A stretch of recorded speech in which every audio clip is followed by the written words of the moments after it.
Ayan, so magandang umaga sa ating lahat, no? So kung hanap ninyo ay pins concrete post or dragon fruit post na quality, garantisado, maaasahan, tibay, tigas at maaasahan. Tingnan mo ang mga mukha ng mga gumagawa. Oh, tingnan mo si Kuya Gael, oh, tingnan mo. At saka si Kuya Jupri. Dito lang tayo sa Gym Hardware, ang Kukulamber Concrete Product, Kanituan Brands. Walang ibang gumagawa dito na semi-special yung ating pins concrete post natin, no? Hanap kayo. Dito lang yan sa Gym Hardware ng Kukulamber Concrete Products, Kanituan Brands. 3 po ang bakal na nilalagay natin dito sa loob. Okay? So, ang ating 6 feet dito, 200. Ang ating 7 feet, 230. Ang ating 8 feet ay 280. Okay, saglit lang ha. Tapos, tawag dito, i-message nyo ako dito, no? Message nyo ako dito. We can ship nationwide, Luzon, Visayas, Mindanao. Pag mga molder natin, walang problema pag mga molder. Okay? So, ganito lang kasimple ang pagtanggal natin ng ating mga molder. Ayan o, yan nyo, napakabilis. O, diba? Ganun lang kasimple ang pagtanggal ng ating molder. Okay? So, napakasimple po, no? Ito yung molder natin na ginagamit natin dito ay 4x4 by 8 feet ang haba niya, adjustable. Okay? So, ang ginagawa natin ngayon, 4x4 by 7 feet, semi-special po yan. Okay? So, ito, dahil 7 feet lang ginagawa natin, naglalagay tayo dito ng pangalso. Ayan o, kung nakikita nyo pangalso. At yung pangkundim niya, kasi 7 feet lang po yung ginagawa natin. Ayan o, di ba? So, tingnan ninyo. 15 to 18 minutes, napakabilis, no? Napakabilis natin tanggalin yung ating molder, tapos gagawa tayo ulit. Okay? So, tingnan ninyo kung paano ilagay yung matting art sa loob ng ating molder. Ayan, tingnan ninyo. Napakabilis lang. No? Napakabilis lang ilagay. Hindi kagaya ng mga machine, abutin pa ng 3 araw, 2 araw.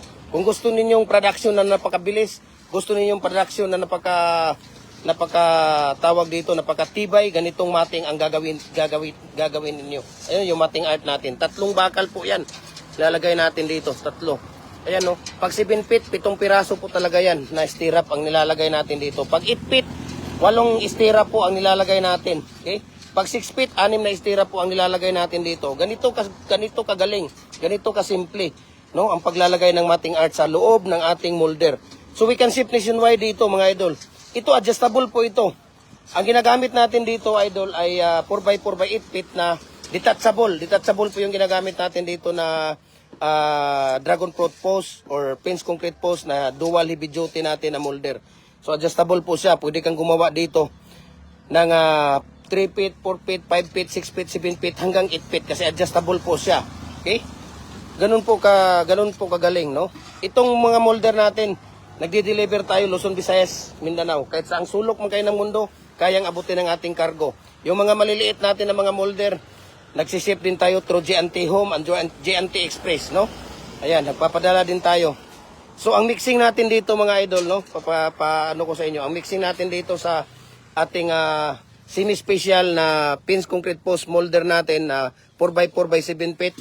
3 karatilya na buhangin, ayan, yung karatilya natin, 3 karatilya, yan ang wheelbarrow natin.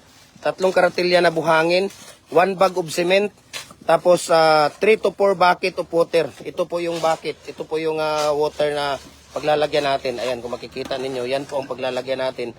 4 na timba na tubig. Okay? So dapat mayroon kayong ganito, parang kawali, no? Parang tawag dito, para hindi matatapon kung saan-saan napunta yung mga mixing ninyo, yung mga buhangin, yung tubig at saka simento. Importante po yun na hindi masayang yung mga tubig at simento. Ito po pinaka-importante natin na tawag dito.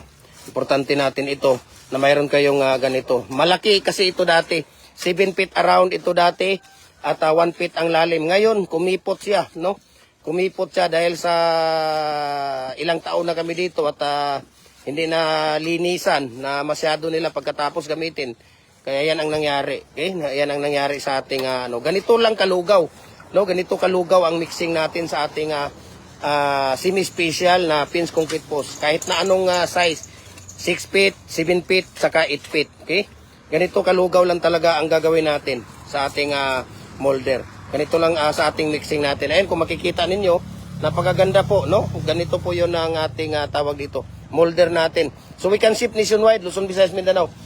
Kahit saang sulok man kayo ng mundo, kayang abutin ng ating cargo. Ito, i-message nyo ako dito sa presyo ng ating, 2 design kasi yung molder natin.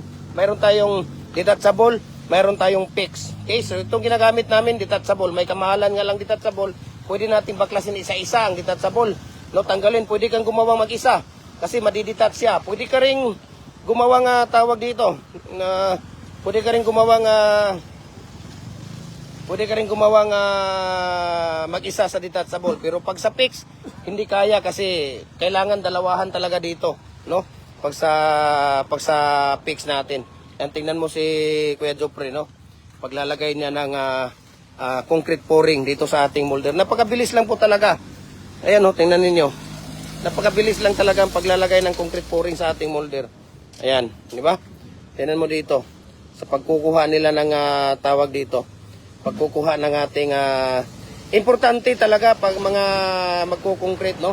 Pag mayroon kang concrete products, dapat kumpleto ka sa lahat ng mga design. Dapat mayroon kang dragon fruit post, molder, fence concrete post natin, RCPC pipe culvert, decorative natin, lahat ng design ng decorative, lahat ng design ng bricks, lahat ng hollow blocks, commercial, standard 4, 5 at saka 6, muhon, lahat po ng mga tawag dito, dapat kumpleto ka para one-stop shop lang po yung ating mga customer. Okay? So mamaya ipapakita ko sa inyo yung mga molder natin, na mga maliliit natin na mga molder.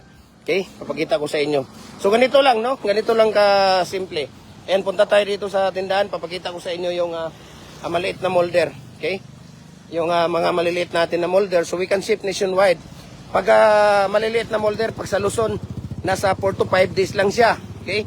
Pagka dito sa Visayas, nasa 3 to 4 days lang siya. Pag dito naman sa Mindanao, nasa 2 to 3 days lang po. So ganyan, mayroon tayong 3.5 doon. Outreach na 3 inches by 8 by 16 ang haba, 3.5. Ayan, kung makikita ninyo. Mayroon din tayo dito ayan, kung makikita ninyo. Lower number 6, lower na number 4. Ayan. So lahat yan, mayroon tayo. Ayan, mga bricks natin. Ito, nasa mga ano lang ito, nasa mga paglasa Luzon, nasa mga 4 to 5 days lang siya. Pag dito sa Mindanao, nasa mga 2 to 3 days lang siya. Okay? Pag dito sa Visayas, nasa ano lang siya, nasa mga 3 to 4 days lang siya, no? Pagka sa Visayas. Ay, napakabilis po niyan. Through GNT Express yung ating padala dito. I-message nyo ako, share ko sa inyo ang price list sa shipping details dito, okay? So, mayroon tayong available ngayon sa ating fence concrete post or dragon fruit post molder natin. Detachable at saka fix. Mayroon tayong available dyan. Marami tayong available nandoon sa nandoon sa store natin. So kung bibili kayo, agad-agad maipapadala natin. Okay? So maraming salamat sa inyo at paki-share, paki-comment, no? At paki-like kasi every Monday namimigay tayo ng molder para po kayo ay magkaroon ng Tapan Buds, mag-share kayo, mag-comment at mag-likes ng ating Facebook page, no? At i-follow po ninyo yung ating Facebook page at saka yung ating mga social account dahil dito lahat naka-upload ang mixing, ratio at tips sa paggawa natin, lahat ng mga concrete products natin, okay? Sa lahat ng concrete products natin, lahat ng mixing, ratio, tips, hindi na kayo kailangan magtanong sa akin. Makikita ninyo, actual namin na paggawa ng mga concrete products natin. So, i-follow niyo yung Facebook page natin, Jim Hardware ang Kukulamber Concrete Products, Kanituan Brands, Jim Hardware ang Kukulamber ang Concrete Products, Balulang Brands, Triple A and F Kukulamber, ang ating personal Facebook account, Felix Tan Pagikan Jr., ang ating Instagram, Felix_Pagikan 2000, ang ating YouTube, Jim Hardware Kukulamber Concrete Products, ang ating TikTok account, Felix Tan Pagikan Jr. at Jim Hardware Cagayan de Oro City, para po kayo magkaroon ng idea, no? Kung hindi man kayo bibili. Sa lahat po, no? Paalala ko po sa inyo sa lahat po ng mga molder natin, hindi po ako nagpapatubo dito. Tulong ko po sa inyo yan, sa mga mahal kong followers. Ang pinopromote ko lang talaga dito, yung ating mga concrete products. Habang tayo ay nagbablog lang dito sa ating mga molder. Tulong ko po sa inyo yan. Naka-discount na po kayo niyan dahil hindi po tayo nagpapatubo at hindi tayo nagpapatubo sa mga molder. Ako pa mismo kukuha ng mga molder ninyo. Minsan, aking driver, aking sasakyan, na kukuha doon sa fabrication natin. So, yun po, no? At lahat po ng mga ano natin, mga molder, wala po tayong cash on delivery. Pasensya po, no? Wala tayong cash on delivery. Sa mga nagtatanong, wala po tayong cash on delivery. Bakit? Ginagawa na po namin dati yan, napakamahal po ang shipping fee. No, napakamahal po ang shipping fee lalo na sa Luzon. Visayas, Mindanao, magkaparehas lang yan ang shipping fee nila. Walang ibang ano dyan. Napakamahal po ang shipping fee. Tapos ikakansila. Nung dumating na doon sa kanila, ikakansila kasi emergency. Sino magbabayad ng shipping fee? 'Di ba? So ngayon, binago namin, hindi na kami nagka-cash on delivery. Dahil nga maraming nagkakansila ng mga molder at binabalik dito sa amin, papunta doon sa inyo, binabayaran namin. Pabalik dito sa amin, binabayaran namin. Talagang luging-lugi po talaga ako. Hindi naman ako nagpapatubo. Wala naman akong profit dito sa lahat ng mga molder. Okay? So sana naintindihan ninyo, i-message nyo ako, share ko sa inyo ang price list at saka shipping details. Ito, yung bago nating decorative molder. Yan, galing po ng US yan. Okay, galing po ng US yan. Ito, yan, galing ng US po yan. Dalawang design na yan, galing ng US, dala ng kababayan natin, nagdala siya ng pattern, ginagawa natin. Last 2 weeks lang yan natapos. Tapos itong isa, mayroong yung Y niya, mayroong design, galing din ng US yan. Galing siya ng US yan, yung Y na may design. Yung Y natin na dati yan, yung Y natin. Ito naman, may design siya, no? May mga groove siya na mga malilit na pagaganda po, no? Ganyan. Pagka mayroon kayong gustong ipagawa, dapat mayroon kayong pattern na dala para mapagawa natin dito sa Pilipinas. Okay, yung mga galing abroad dyan, sa lahat ng mga OFW, sa lahat ng sulok ng mundo, ako'y humahanga sa inyo at ako'y tawag dito, ingat kayo dyan sa ibang bansa, no? Ako, 20 years din akong OFW, no? Connected ako ng Saudi Aramco. Almost 20 years din ako ng Saudi. Okay? So, alam ko, relate ko kung ano yung mga tawag dito. Ano yung ating trabaho. Kahit na anong trabaho mo dyan, professional ka man o hindi, parehas lang tayo ng nararamdaman pag nasa ibang bansa tayo. Okay? Kaya pag-ipunan ninyo, tawag dito, maging ano kayo, maging mapanuri kayo or maging tawag dito mapag-ipon kayo sa inyong mga kita dahil talagang napakahirap, no? Pag bumalik ka dito sa Pilipinas na wala kang pera, talagang napakahirap. So kailangan ang pera tawag dito, mag-ipon at mag-isip kung anong business kasi pagdating natin dito sa Pilipinas, matanda na tayo, hindi na tayo tinatanggap dito kung tayo naghahanap ng trabaho. Napakaganda yung concrete products pagka ikaw ang nagdadala mismo sa mga concrete products at talagang hindi ka talaga dito talo. Dahil hindi naman sa napapanis. Habang tumatagal, lalong tumitigas yung ating mga concrete products. Kaya napakaganda po. Importante, kumpleto ka sa mga design. Dapat kumpleto ka sa mga design pag kayo ay nagbi-business ng mga concrete products natin. Sabi naman ni Sir Samson, magkano decorative molder? I-message nyo ako, kuya.